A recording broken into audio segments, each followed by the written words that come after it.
बुद्ध के उपदेशों का खंडन करने का प्रयास ब्राह्मणों के अलावा अन्य धार्मिक और राजनीतिक समूह ने भी किया था। बुद्ध के उपदेशों का खंडन करने के लिए विभिन्न तरीकों का इस्तेमाल किया गया, जैसे कि वाद विवाद, शास्त्रास्त्र, आलोचना, अपमान, अभिशाप, धमकी, हिंसा, विघटन, अनशन और आत्महत्या। बुद्ध के उपदेशों को का खंडन करने का मुख्य कारण उनका वेदों, वर्ण व्यवस्था, यज्ञ, बलिदान, देवताओं, आत्मा, ईश्वर आदि के प्रति नकारात्मक दृष्टिकोण था।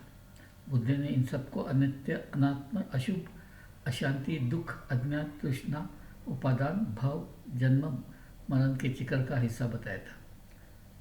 उन्होंने इनके बजाय अपने 4 आर्य सत्यों और 8 गुण वाले मार्ग का प्रचार किया था, जिसका लक्ष्य निर्वाण की प्राप्ति थी। बुद्ध के उपदेशों का खंडन करने के लिए ब्राह्मणों ने अपने वेदों, शास्त्रों, दर्शनों, आचार्यों, राजाओं, शिष्यों, जनता आदि का सहारा लिया। उन्होंने बुद्ध को और उनके अनुयायियों को विभिन्न तरह से चुनौती दी, जैसे कि वेदों की प्रामाण्यता, वर्ण व्यवस्था का उद्भव, यज्ञ का महत्व, देवताओं का अस्तित्व, आत्मा का स्वरूप, ईश्वर का सिद्धांत, कर्म का नियम, मोक्ष का मार्ग आदि। बुद्ध और उनके अनुयायियों ने भी इन चुनौतियों का सामना किया और अपने उपदेशों का समर्थन किया। उन्होंने अपने उपदेशों का अनुभव, तर्क, उदाहरण, उपमा, कहानी, गाथा, गीत, श्लोक, सूत्र, विनय, करुणा, शांति, अनुकंपा, बोधिचित्त, प्रज्ञा आदि के माध्यम से प्रस्तुत किया।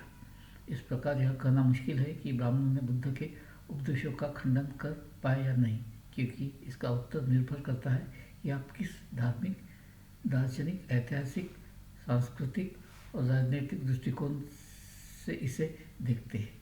बुद्ध के उपदेशों को खंडन करने के लिए जो तर्क और प्रमाण ब्राह्मणों ने दिए, उन्हें बुद्ध और उनके अनुयायियों ने अस्वीकार किया।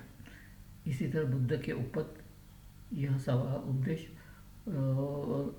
सवाल काफ़ी जटिल है, क्योंकि बुद्ध के उपदेशों का खंडन करने की कोशिश ब्राह्मणों के अलावा अन्य धार्मिक और दार्शनिक संप्रदायों ने भी की थी।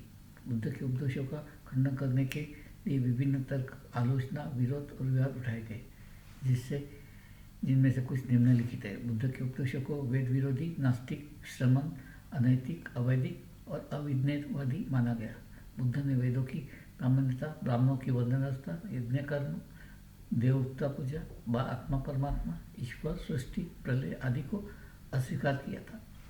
बुद्ध के उपदेशों को अनुभव आधारित, व्यावहारिक, नैतिक, लौकिक, विश्लेषणात्मक और विज्ञान संगत माना गया। बुद्ध ने दुख का कारण और निवारण, तृष्णा का नाश, चित्त की शुद्धि, आत्मा निरीक्षण, अनिश्चय, अनात्मा, अनित्यता, प्रतीत, समुत्पाद, 4 आर्य सत्य, 8 गुण वाला मार्ग, निर्वाण आदि को बताया था। बुद्ध के उपदेशों को और अन्य धर्मों के दर्शनों से भिन्न, अद्वितीय, अनुपम, अनंत, अखंड, अविनाशी, अविकारी, अव्यक्त, अव्यय, अविकल्प, अविनाभावी, अविरोधी, अविभाज्य, अविभक्त, अविनाशक, अविनाश्य